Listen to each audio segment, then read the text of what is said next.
Okay, now we have to discuss about what are the approaches, especially for what are the steps we have to take to protect biodiversity.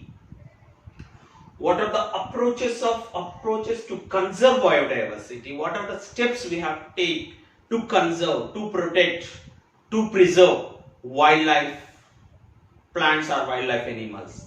How to conserve? How to protect? What are the steps we have to take?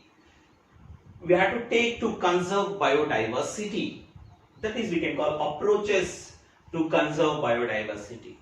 Actually, biodiversity conservation, it is divided into two types of conservation. How to protect it? In biodiversity, that is the living organ, flora and fauna, wildlife, animals and plants, we have to take two steps. One is in situ conservation, ex situ conservation. In situ conservation. What is the meaning of in situ conservation? In their habitats, in their geographical area, in their land, in their area, in their place, in their living place, we have to conserve wildlife. In their geographical area or in their place, we have to conserve wherever they are living, wherever wildlife animals and plants are living, we have to conserve in their habitat only. That is, we can call inside, in situ conservation. Ex situ conservation means what? We are arranging, especially for not, these are what? Natural habitat. These are natural places. We are selecting some areas and we are keeping all animals and plants, and we are storing, preserving wildlife. That is X means outside, whatever arranged by human beings.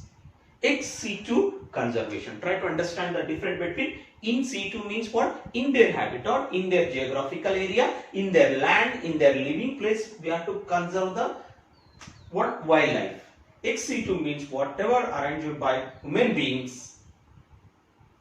Okay, that is ex situ conservation. Try to understand the difference between. If you observe the flow chart of in situ conservation, ex situ conservation, easy to understand biodiversity conservation. Okay, what are the approaches we have to take? What are the steps are involved, especially to conserve biodiversity?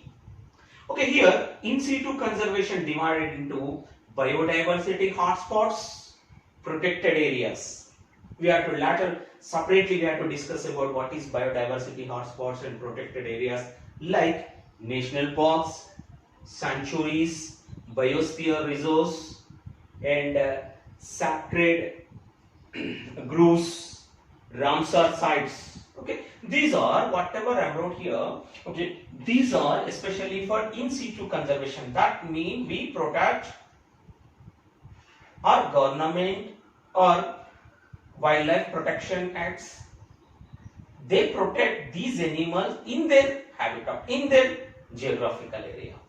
Okay, biodiversity hotspot, protected areas, national parks, sanctuaries, biosphere reserves, sacred groves, and Ramsar sites. And ex situ, that means whatever man-made, the man-made, especially for habitats.